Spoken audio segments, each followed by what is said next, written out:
Um, we're going to dive into First Corinthians chapter 7. And what the Lord put on my heart today as I was in prayer, I want to talk about marital accountability, marital responsibility, and spousal awareness.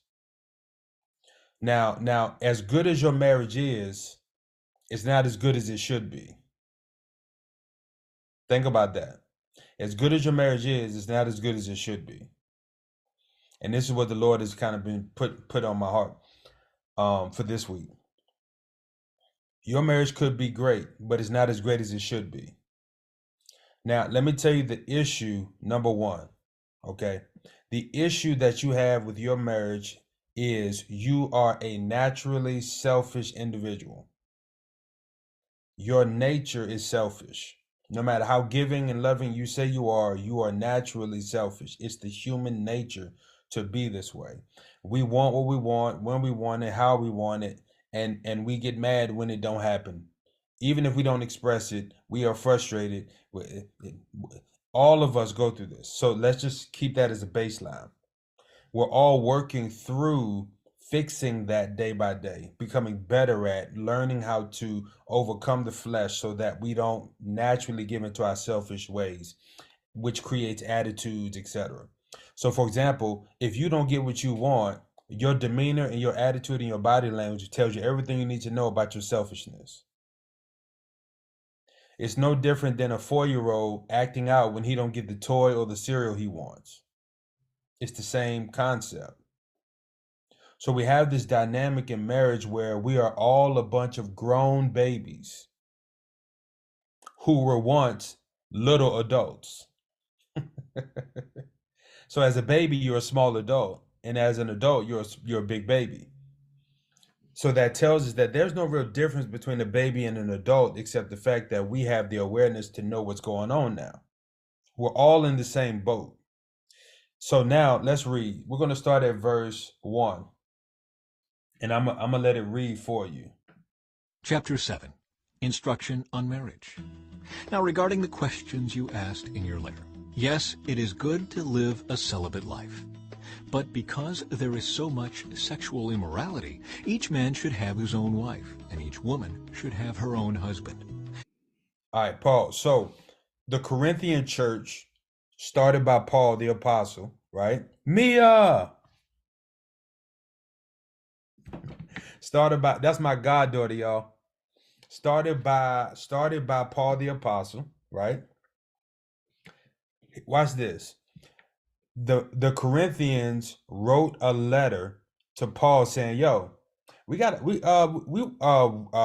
like sex and we love Jesus. What should we do about that?" So Paul starts out by saying, because there's so much sexual immorality. So morality means good, immorality means bad. Because there's so much sexual immorality, each man should have his own wife and each woman should have her own husband. All right, so that's the foundational premise. Let's keep reading. The husband should fulfill his wife's sexual needs, and The husband should what? Fulfill his wife's what? Sexual needs. Wait a minute. Are the kids still in the room, Ben? Oh, okay, all right. Let me know if they come back in. Just give me a red flag. The husband should fulfill his wife's sexual needs. We have an issue in our generation that, and I don't know if this is just conversation because it's popular or people just trying to get clicks and likes, but oftentimes women talk about that they're not satisfied in the bedroom. That's a real conversation that I think every husband and wife should have. And wives, you need to speak up if you're not being satisfied. Okay, don't assume your husband knows. Okay, let's keep reading. the wife should fulfill her husband's needs. All right, so then he goes on to say the wife should fulfill her husband's needs. Husbands, if you're not satisfied, you need to say something. You need to speak up. Okay, now let me deal with this. I don't want to say nothing because my spouse is gonna get mad and it's gonna be a problem. Let me just deal with that train of thought. This goes back to the premise of what we started with, which is love and respect. Do you love each other and respect each other enough to listen to the needs of each other? This is the question. Do you love each other and respect each other enough to be accountable and responsible to listening to what your spouse has to say regarding this subject? The Bible is very clear and is very straight to the point. You're supposed to take care of each other sexually. You don't deny each other. Okay? You do not deny each other. I remember years ago, I was in a session. I remember this session like it was yesterday because the spouse looked at me like I was crazy. But but they understood that what I was saying was true.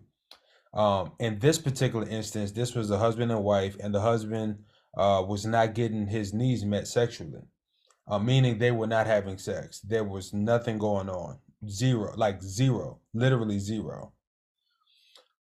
Um, and the husband, shared his thoughts, and then the wife shared her thoughts, and then I said, well, um, sorry, let me back up. This particular situation, um, the wife had medical issues. That's a very important part in this whole story. The wife had medical issues.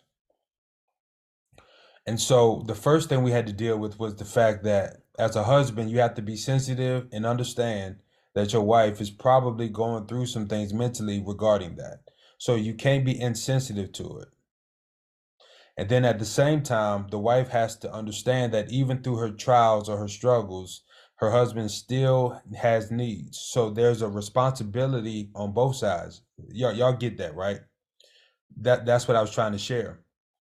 So then as we got deeper in the conversation, I asked her, I said, well, why don't y'all do anything?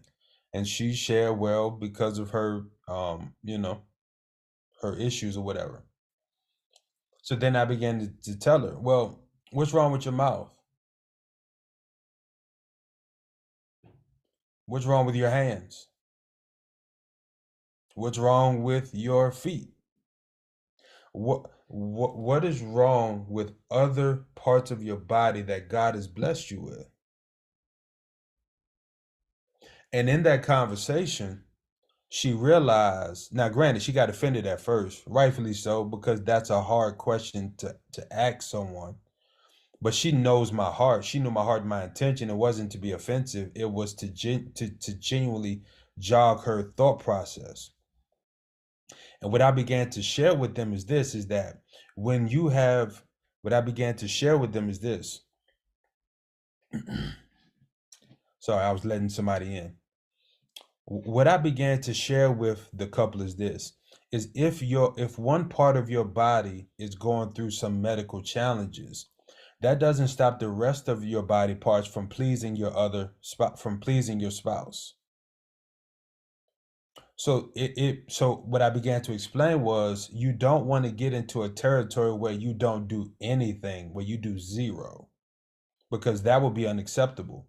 The Bible is very clear that you don't want to neglect each other's sexual needs. If your genital parts are not working, or if there are challenges, you have a mouth, you have a hand, you have feet, you have all sorts of ways. You can go get toys. I mean, you figure it out. It's 2024. The responsibility is take care of each other's needs. Why? Okay? Why? Let me tell you why. Let's keep reading. The wife gives authority over her body to her husband, and the husband gives authority over his body to his wife. Do not deprive each other of sexual relations unless you both agree to refrain from sexual intimacy for a limited time so you can give yourselves more completely to prayer. So listen to what he just said. Do not deprive each other unless you both agree.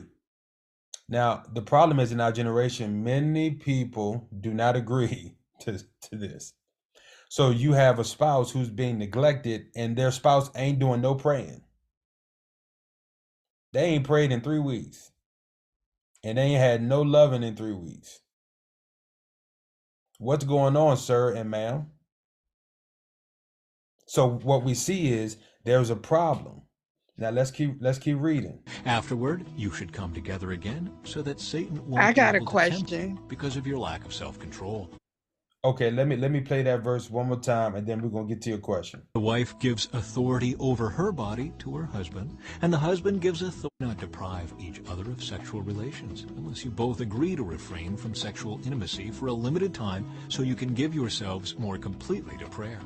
Afterward, you should come together again so that Satan won't be able to tempt you because of your lack of self-control.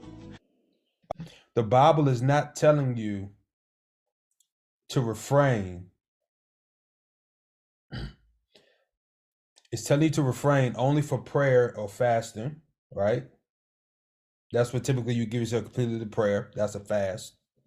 Afterward, come together so Satan don't tempt you. Notice that Satan ain't tempting y'all when it comes to money. Satan don't care nothing about what y'all cook for dinner. Satan is coming in when you're horny.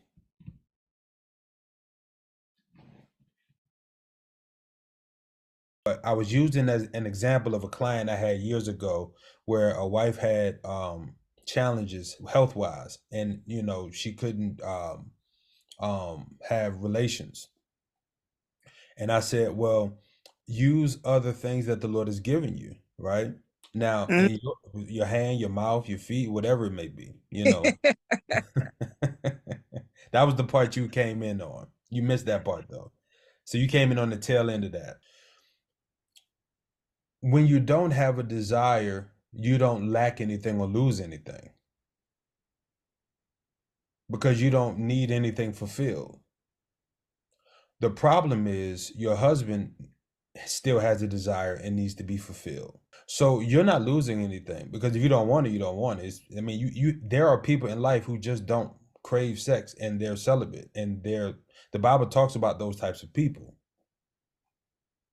So for you, it's not a struggle because you don't even want it or desire it due to, the situation.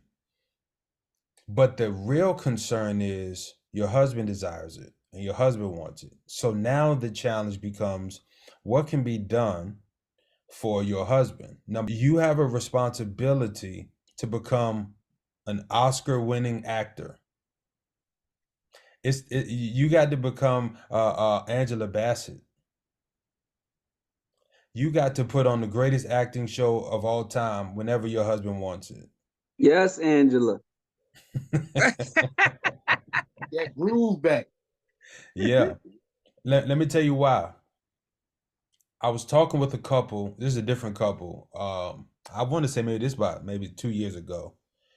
And they had a question and they said, well,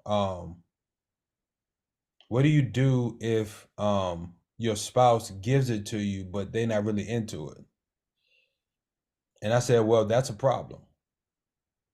I said, because if they went anywhere else to get it, they could find anybody who really want to give it to them. And we all know that when somebody is into it, it's better. Right? So I told them, I said, you need to learn how to start acting. Go take some acting classes. I know I be saying some wild stuff to people, but this is you need to learn how to act because your spouse is someone you have devoted your life to, for better, for worse, right? But it becomes about your desire and passion to see him pleased because you don't have a desire. So there's nothing you're losing in that situation.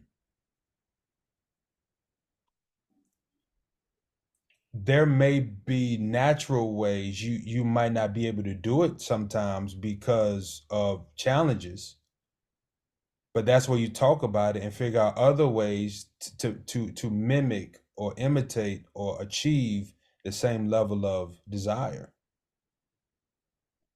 or completion rather.